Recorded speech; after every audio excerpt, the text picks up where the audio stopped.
اچھا ساحل بھائی، یہ آپ سے سوال یہ مجھے پرٹیکولرلی کرنا تھا کہ آپ کا اوبیسلی جو آپ کا اسلامک میسیجنگ سسٹم جو ہے سورس کوڈ کا جو آپ کا ایک پلیٹ فارم ہے جو آپ یو کے لے کر آ رہے ہیں، تو اس میں شامل کیا ہے کہ آپ کا آبجیکٹو کیا ہے کہ آپ چاہتے کیا ہیں، انفیکٹ اس کا ریزلٹ کیا چاہتے ہیں آپ، اور اس کو کس طریقے سے آپ ایگزیکیوٹ کریں گے انشاءاللہ یورپ میں؟ کہ میرا پوری دنیا میں ایک ہی پیغام ہے، جو کلمہ ہے نا، کلمہ اشہد ان لا الہ الا اللہ، ٹھیک ہے، اس کا مقصد جو ہے نا وہ یہی ہے کہ ہم پوری دنیا کو شہادت دیں کہ اللہ تعالیٰ ایک کیوں ہے، اللہ تعالیٰ کا سسٹم یہ منفرد ترین بہترین سسٹم کیوں، یہ ہمارا کام ہے، یہ دنیا میں مسلمان آتا ہی اس لیے کہ وہ کانفیڈنٹلی کنونس کرے دنیا کو، انسپائر کر کے کنونس کرے کہ ہمارا جو سولوشن ہے اس کی سائنس کیا ہے، آپ کے دماغوں کو پوری طریقے سے مسخر کرنا ہے۔ اگر آپ نے دل دماغ مسخر کر لیے تو پھر کسی تلوار گولی کی ضرورت نہیں ہوتی، آپ فاتح ہوتے ہیں، ٹھیک ہے۔ اگر آپ نے تلوار گولیوں سے فتح کیا تو ایک نسل فتح کی، دل اور دماغ فتح کیے تو 100 نسلیں فتح کر لیا۔ زبردست۔ تو یہ جو مقصد ہے نا اللہ تعالیٰ کے، اس ہر مسلمان تو انٹری پرپس سے ہوتا ہے، اشہد اللہ سے تو ہم مسلمان اسلام میں انٹر ہوتے ہیں، تو یہ شہادت اپنے آپ کو نہیں دینی ہوتی، ہم نے دنیا کو دینی ہوتی ہے۔ اور وہ اسی لیے میں سٹیم فیلڈز کے اوپر، سائنس کے اوپر ان کی ڈیفینیشنز کو ریڈو کرنے کی باتیں کر رہا ہوں کہ قرآن اگر پریسیڈنٹ سیٹ کرے نا سائنس کی تو پوری دنیا سائنس سے اٹریکٹ ہوگی، قرآن سے اٹریکٹ ہوگی۔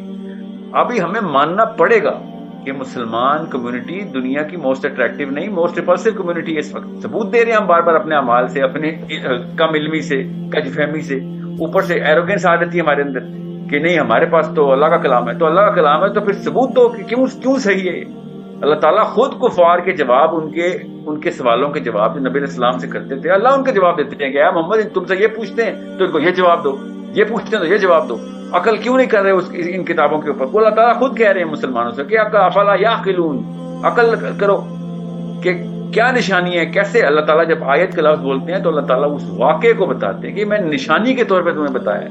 آپ خود سوچیں، نوح علیہ السلام کی قوم کو اللہ نے کہا آسمان پہ اللہ تعالیٰ کی نشانیاں کیوں نہیں دیکھتے ہو؟ آپ خود دیکھیں، نہ ٹیلیسکوپ ہے ان کے پاس۔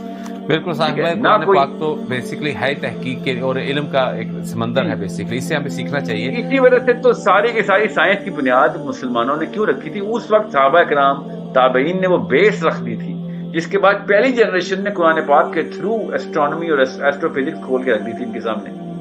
اب ہم نے چونکہ اس کے برعکس کام شروع کیا ہوا ہے تو ہم انہی کے دیکھیں، یہ اللہ تعالیٰ کی اس جسم نے جو اللہ نے ہمیں بنایا نا جسم، اس کے اندر نشانیاں اللہ نے دی ہوئی ہے۔ سورہ فصلات میں لکھا ہے تیرے اندر فی انفسکم نشانیاں دکھاؤں گا۔ ہم دیکھ رہے ہیں کہ ہم اسی بندے کے تابع جاتے ہیں جو انٹلیکچولی سپیریئر ہوتا ہے۔ جتنا مرضی کوئی دیو قامت پہلوان آ جائے وہ اس کے تابع جائے گا جس کا ذہن بڑا ہے۔ یہ حضرت آدم کے پہلے بچے سے لے کے آج تک آپ دیکھیں یہی پیرایا چل رہا ہے پوری کی پوری امتوں کا، گروہوں کا، جماعتوں کا۔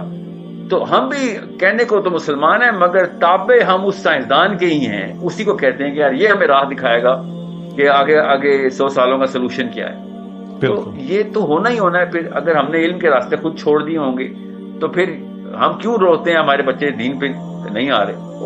اللہ وہ معبود برحق ہے کہ اس کے سوا کوئی عبادت کے لائق نہیں، زندہ ہے، سب کو تھامنے والا، اسے نہ اونگ آتی ہے نہ نیند۔ جو کچھ آسمانوں میں اور جو کچھ زمین میں ہے سب اسی کا ہے۔ کون ہے کہ اس کی اجازت کے بغیر اس سے کسی کی سفارش کر سکے؟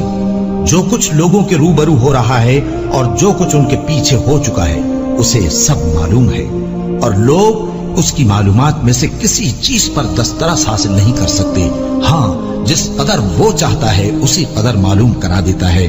اس کی بادشاہی اور علم آسمان اور زمین سب پر حاوی ہے، اور اسے ان کی حفاظت کچھ بھی دشوار نہیں۔ وہ بڑا عالی رتبہ ہے، جلیل القدر ہے۔